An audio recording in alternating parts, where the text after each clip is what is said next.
Ya, pemerintah kembali menyiapkan stimulus perekonomian tambahan untuk pelaku usaha mikro kecil dan menengah melalui program pemulihan ekonomi nasional bertajuk Bantuan Sosial Produktif. Bantuan ini menyusul sejumlah stimulus.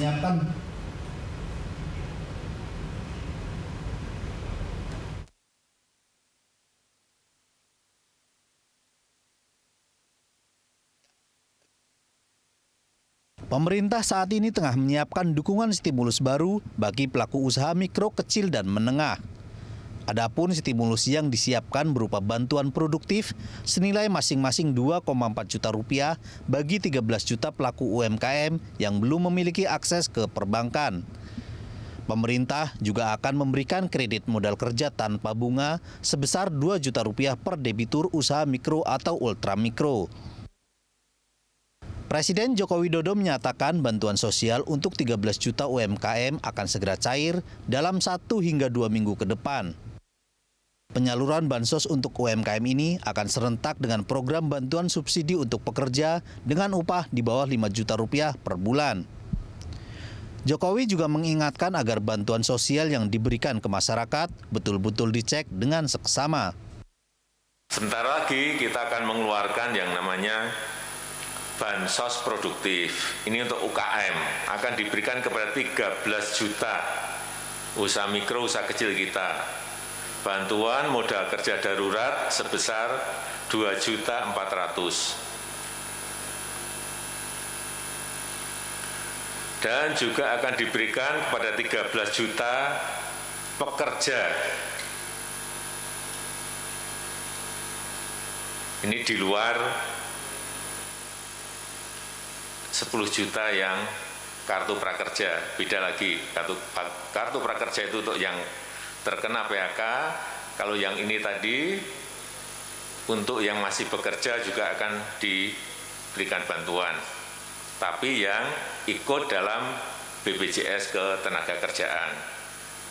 Insya Allah dalam seminggu 2 minggu ini sudah akan keluar.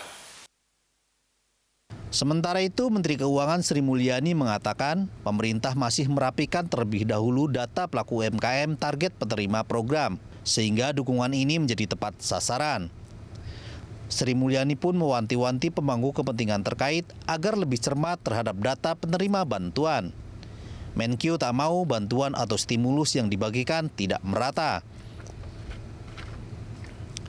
Sri Mulyani menegaskan saat ini pemerintah sangat berhati-hati agar penyaluran seluruh bantuan program tidak salah sasaran. Sebab setiap penyaluran bantuan sosial nantinya harus dipertanggungjawabkan kepada Badan Pemeriksa Keuangan. Tim Liputan Berita 1 Jakarta. Ya, pemerintah dalam waktu dekat ini akan menyalurkan bantuan uang tunai ke pelaku UMKM. Stimulus yang disiapkannya berupa bantuan produktif untuk pelaku UMKM yang belum memiliki akses ke perbankan. Lantas bagaimana mekanisme penyaluran bantuan untuk UMKM ini dan bagaimana memastikan bantuan ini tidak tumpang tindih dengan bantuan pemerintah lainnya? Langsung saja kita akan membahasnya bersama Sekretaris Kementerian Koperasi dan UKM yang nanti akan bergabung bersama kami, ada Ruli Indrawan, dan sudah hadir di studio bersama Ketua Bidang Keuangan dan Perbankan HIPMI, ada Mas Ajib Hamdani di sini. Mas Ajib, terima kasih sudah hadir dalam Hot Ekonomi. Sama-sama, Popi. Ya, kita tahu bahwa ternyata sudah digelontorkan lagi ada planning tentang stimulus baru. Sudah juga diumumkan oleh Ibu Sri Mulyani minggu ini bahwa ternyata kuartal 2 kita minus 5,32%. Menyedihkan, tapi sudah ada stimulus baru untuk UMKM. Sejauh mana ini betul-betul bisa akhirnya efektif untuk mendongkrak UMKM di Indonesia? Oke, jadi Popi, memang perlu kita cermati, tapi satu hal perlu kita apresiasi, karena HIPMI sangat mengapresiasi bagaimana komitmen dari pemerintah ketika Kementerian Keuangan mendesain insentif-insentif yang bisa memberikan daya dorong terhadap pertumbuhan ekonomi dalam konteks UKM. Karena memang betul, kalau kita lihat struktur di PDB 2019, UKM itu menopang lebih dari 60,8% PDB kita. Artinya ketika pemerintah bisa memberikan insentif, regulasi maupun relaksasi-relaksasi di sektor ini, maka kita akan bisa rebound lebih bagus secara ekonomi. Tapi kalau kita lihat dan kita cermati dengan baik statement dari Bu Menteri tadi, Popi, ada beberapa poin yang perlu kita cermati dengan baik. Bahwa nanti bantuan sosial produktif ini mengalirnya bukan lewat perbankan. Sehingga tentunya ada beberapa PR. Karena perbankan, kalau lewat perbankan, positifnya adalah mereka adalah industri keuangan yang high regulated. Mereka sudah punya SOP standar bagaimana akan menyalurkan bantuan ini kepada pihak yang punya repayment capacity bagus. Itu keunggulannya perbankan. Tapi sulitnya adalah ketika dalam kondisi sekarang, ketika butuh kecepatan alokasi, itu maka perbankan tidak fleksibel. Makanya kemudian HIPMI mengapresiasi ketika Kementerian Keuangan mendesain bantuan sosial produktif ini dalam bentuk bantuan yang tidak mengalir lewat perbankan. Problemnya satu, kemudian pertanggungjawabannya ini adalah harus lewat BPK nanti ketika ada kredit macet dan lain-lain. Sehingga kemudian ini menjadi PR lanjutan pemerintah untuk bagaimana, saya pikir minimal ada dua hal yang perlu diperhatikan. Satu, berbicara database. Karena kita sadar betul bahwa database di Indonesia itu secara umum memang masih menjadi problem mendasar dan relatif belum bagus. Nah, ini yang menjadi PR bersama. Karena ketika database-nya tidak tepat, maka bantuan ini cenderung tidak tepat sasaran dan tidak bisa memberikan daya ungkit positif sesuai dengan alokasi yang didesain sejak awal oleh pemerintah. Itu yang pertama. Dan yang kedua, ini berbicara masalah risiko. Karena sebenarnya sudah positif ketika kita lihat misalnya PNM, BUMN di bawah pemerintah itu juga mereka menyalurkan misalnya namanya Mekar. Ini juga cukup bagus. Ini modelnya seperti Agreement Bank. Bahkan ini khusus untuk ibu-ibu dan lain-lain. Ini bagus. Bahkan kemudian Kemenkop UKM mereka mempunyai LPDB dengan bunga sangat membantu di sektor UKM. Tapi sekali lagi, bagaimana ini didesain agar tepat sasaran dan karena ini harus ada pertanggungjawabannya. Karena problem di UKM itu masalah literasi keuangan. Kita harus kembali ke sana. Dan ini menjadi perhatian bersama. Contoh, Poppy. Saya baru semalam diskusi dengan para pelaku UKM. Teman-teman misalnya agrobisnis dari Tasikmalaya, kita baru diskusi. Mereka ternyata nggak mendapatkan akses perbankan ini dan mereka tidak pernah didata. Bahkan dinas-dinas dari Kementerian Teknis tidak melakukan affirmative action untuk bisa mendesain ini. Bayangin, ketika mereka bisa ekspor, ini berbicara ekspor sebagai contoh ya. Kita punya komoditas bagus, bukan hanya domestic demand kita yang tinggi, tapi bahkan sebenarnya permintaan ekspor masih bagus. Tapi ketika ekspor ini tidak didukung oleh insentif-insentif yang didesain oleh Kementerian Keuangan seperti ini, maka ini tidak tersentuh dan tidak jadi memberikan daya ungkit ekonomi yang baik. Nah, ini yang kembali menjadi problem mendasar. Itu yang menjadi perhatian HIPMI dan semoga pemerintah bisa menjawab tantangan-tantangan ini. Satu sisi insentif dan regulasinya bagus, tapi bagaimana pertanyaan dalam bentuk implementasi. Karena ketika tidak tepat sasaran, maka justru dana-dana yang seharusnya ini kan sebenarnya begini, Poppy. Ketika berbicara pemerintah itu memberikan bantuan tanpa bunga, itu sebenarnya ada cost of fund yang ditanggung oleh pemerintah. Cost of fund itu ditanggung oleh pemerintah dalam bentuk beban APBN. Jangan sampai ketika membebani APBN justru dana-dana ini dimanfaatkan oleh pihak-pihak yang mempunyai akses informasi dan akses regulasi sehingga tidak tepat sasaran. Itu yang menjadi perhatian HIPMI. Demikian, Poppy. Baik, ini menarik ya ketika kondisinya adalah database. Sama seperti misalnya juga memberikan stimulus lewat database-nya BPJS Ketenagakerjaan misalnya dengan BLT. Nah, ini satu hal yang mungkin harus dicermati. Permasalahan literasi digital dan juga digitalisasi yang mungkin belum menyentuh para pelaku UMKM yang ultra mikro misalnya. Ini juga satu tantangan. Mas Ajib melihatnya keadaan di lapangannya seperti apa? Ya, inilah yang perlu diintervensi oleh pemerintah. Ketika misalnya literasi digital dan itu realitas yang ada di lapangan itu memang yang terjadi seperti itu dalam konteks UKM. Nah, bagaimana pemerintah ketika tadi satu UKM itu 2,4 juta rupiah itu adalah kredit ultra mikro. Nah, bagaimana pemerintah bisa menjembatani antara sektor-sektor yang punya literasi keuangan yang masih cenderung rendah dan repotnya database mereka belum terakomodasi dengan baik oleh pemerintah. Ini realitas yang ada di lapangan. Nah, kunci selanjutnya adalah bagaimana instansi-instansi teknis yang terkait dengan penyaluran dana ini, misalnya Kemenkop UKM ketika menyalurkan LPDB, terus PNM ketika menyalurkan Mekar misalnya, kemudian Kementerian KKP mereka juga punya BLU namanya LPM UKP dengan bunga hanya 3% per tahun gitu. Mereka punya dana per tahun 1,3 triliun, tapi penyerapan baru 30% sampai dengan sudah lebih dari satu semester. Artinya di sini ada satu PR yang belum terselesaikan oleh pemerintah. Bagaimana menjembatani antara database yang masih cenderung lemah, kemudian ketika konteks lain dari sisi UKM-nya, mereka literasi keuangan masih rendah. Konteks misalnya tadi berbicara agro, berbicara nelayan. Nelayan itu kalau mereka ditanya tentang laporan keuangan mana mereka ngerti itu. Jadi harus ada fungsi-fungsi sentral yang menjembatani ini. Bisa aja koperasi, bisa aja pengusaha-pengusaha lokal atau lokal domestic player. Ini harus dioptimalkan oleh pemerintah.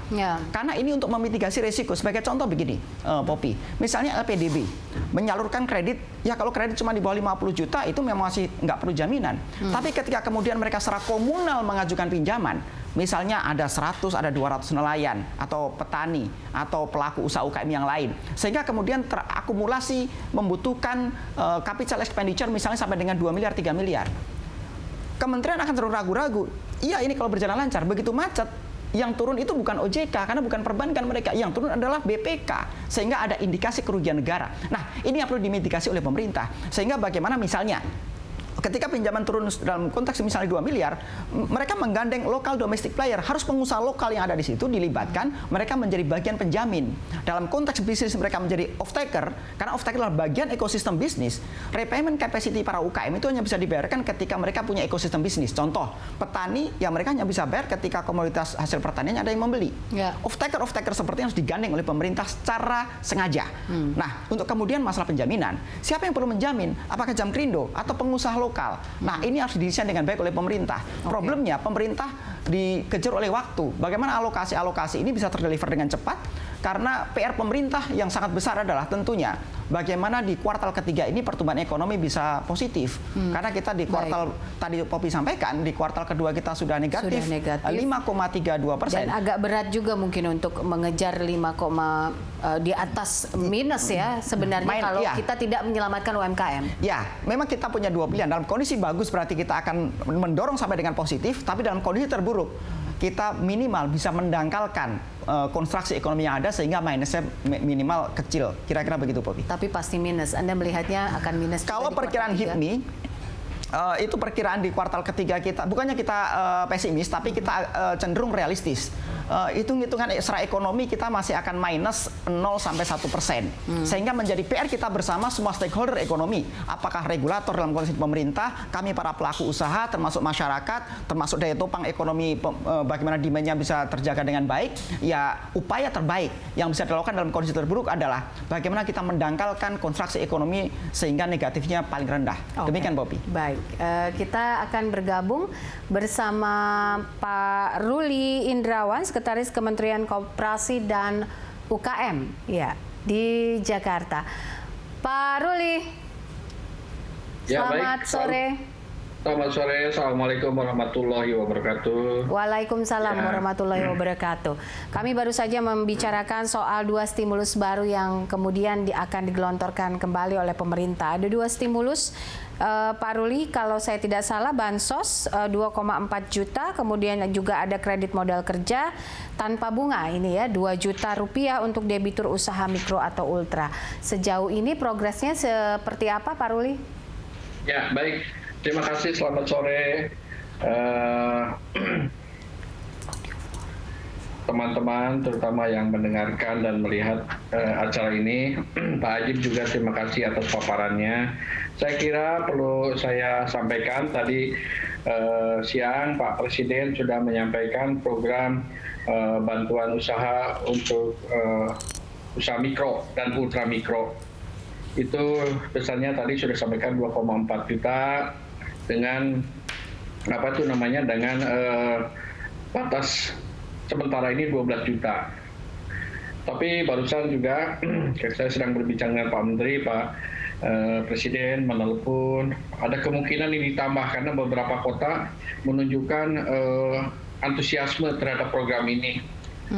Kemudian kita mendapatkan informasi dari berbagai kota tentang itu. Saya perlu klarifikasi dulu. Jadi beberapa kota, beberapa pimpinan daerah kemarin telepon semalam ke saya menanyakan tentang kuota. Perlu saya tegaskan tidak ada kuota. Jadi setiap kota, setiap provinsi silakan ajukan saja, asal tadi memang yang diajukan adalah betul-betul pelaku usaha mikro dan ultra mikro. Jadi mereka yang memang mempunyai kegiatan usaha yang nyata. Karena ini usaha mikro dan ultra mikro, tidak perlu ada memunculkan surat izin usaha dan lain sebagainya. Kemudian yang kedua, memang sejauh ini belum memiliki akses ke perbankan. Artinya betul-betul para pelaku usaha yang memang mengandalkan dari modal sendiri. Nah, ini yang kita bantu. Nah, jadi sampai saat ini itu sudah data masuk sekitar 8 juta, tapi itu data yang masuk. Karena setelah di cleansing, kalau ada double, ada NIK yang tidak ada, setelah di cleansing muncul angka 5 juta. Pak Ruli, maaf saya potong sedikit. Ini yang akan ditambah jumlahnya atau pelaku usaha total pelaku usahanya atau bagaimana? Lalu ini memang betul-betul untuk yang non bankable ya, bukan yang perbankan ya, belum tersentuh oleh perbankan ya, hingga ultramikro begitu ya? Iya, betul. Jadi tadi itu, jadi ada melihat animo dalam hari ini terutama dan juga waktu kemarin antusiasme Pak Presiden tadi menyampaikan mendapat informasi Bandung dan Solo begitu memanjang mengantri. Padahal sebetulnya maksud kita bukan seperti itu. Tadi saya kontak dengan beberapa pemerintah daerah. Sebaiknya jangan dibiarkan masyarakat yang sudah susah kondisi saat ini harus mengantri sedemikian panjang. Diharapkan pemerintah daerah jemput bola. Dokumen-dokumen persyaratan itu cukup diterima di kelurahan, kemudian di entry kepada kami, dikirimkan begitu. Jadi jangan sampai ada penumpukan lah, selain juga tidak bagus bagi kesehatan, demikian juga dalam konteks pelayanan juga tidak terlalu baik. Kita kembali ke angka tadi. Saat ini memang 12 juta, tapi melihat animo kemungkinan kita bisa tambah lagi. Dan ini adalah hibah, artinya bantuan. Tetapi tadi saya kembali, persyaratannya adalah mereka sudah punya usaha.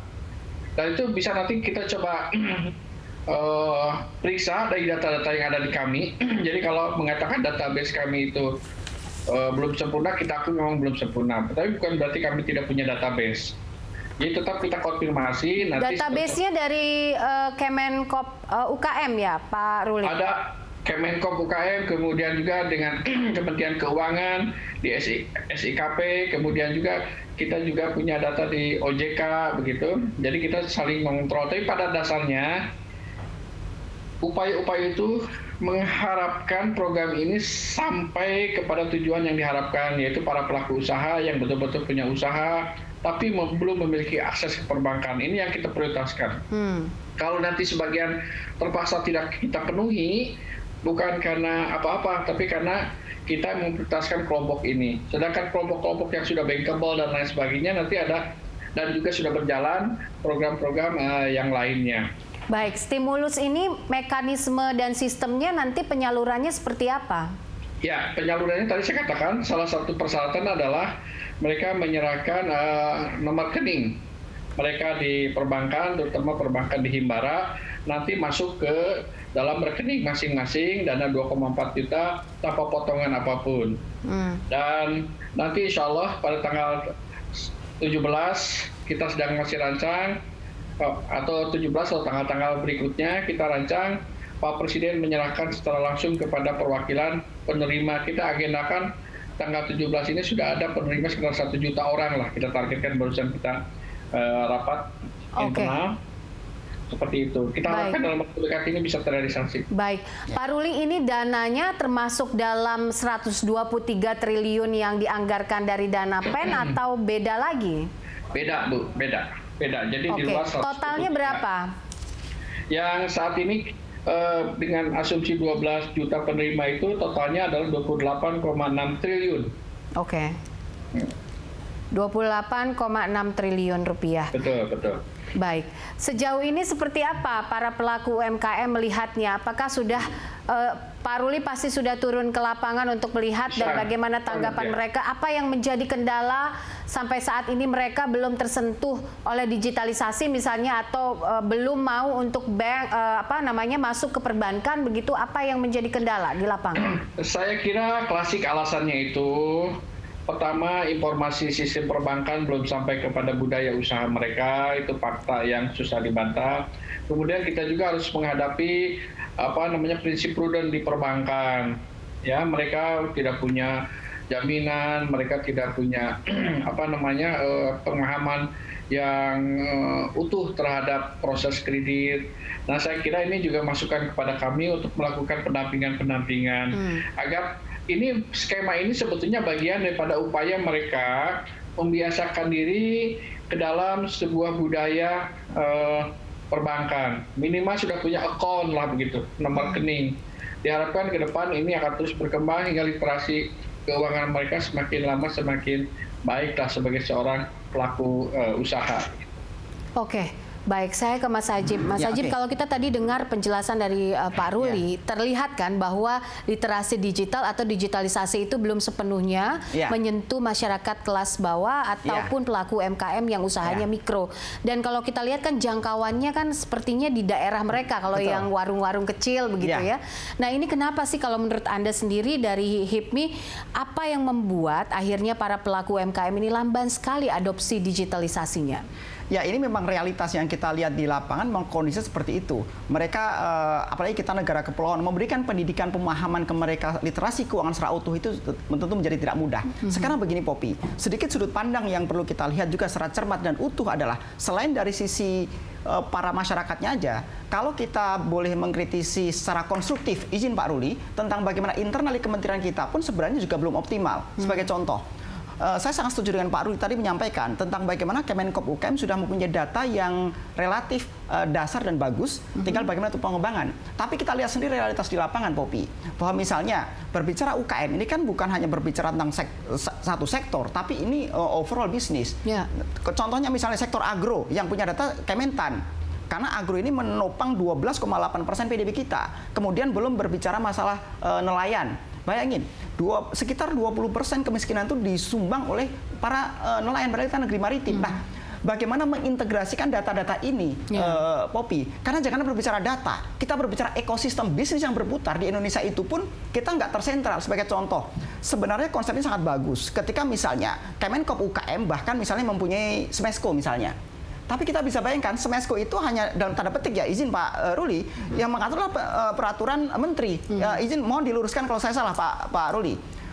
Seharusnya idealnya adalah dalam konteks membangun sebuah ekosistem bisnis di UKM harusnya tersentral. Kalau memang Kemenkop UKM buat perpres yang mengatur bahwa semua ekosistem harus di situ. Tapi ketika hanya permen, maka Kementerian Pertanian yang mengelola para pemain petani, Kementerian KKP yang monetisasi dan lain-lain, mereka tidak akan tersentral ke situ gitu. Nah, jadi sekali lagi, PR itu bukan hanya di level masyarakat yang mereka punya literasi keuangan yang masih cenderung rendah, tapi koordinasi internal dan antar instansi kita pun itu juga saya kira perlu dievaluasi secara kritis. Dan itu membutuhkan sebuah willingness dan kemauan semua instansi. Dalam konteks HIPMI, kita ini kan para pelaku usaha. HIPMI insya Allah juga akan sangat siap ketika kita misalnya digandeng untuk menjadi bagian dari off-taker ataupun dari bagian mitigasi risiko misalnya. Ketika misalnya begini, dana yang digulirkan ini masih untung sekarang hibah, tapi kan konteksnya ini harus tepat sasaran juga. Baik. Termasuk bagaimana mengukur risiko-risiko, bagaimana para lokal domestic player mereka juga menjadi bagian mitigasi risiko termasuk penjaminan dan lain-lain. Demikian, Poppy. Ini menarik ya, karena banyak sekali stimulus yang memang dikeluarkan oleh pemerintah. Tapi apakah akan ada tumpang tindih atau tidak? Nanti kita akan bahas lagi. Kemudian seperti apa literasi digital yang seharusnya bisa terus ditingkatkan begitu ya di kalangan masyarakat. Pemirsa, kami kembali usai jeda berikut ini, tetaplah bersama kami.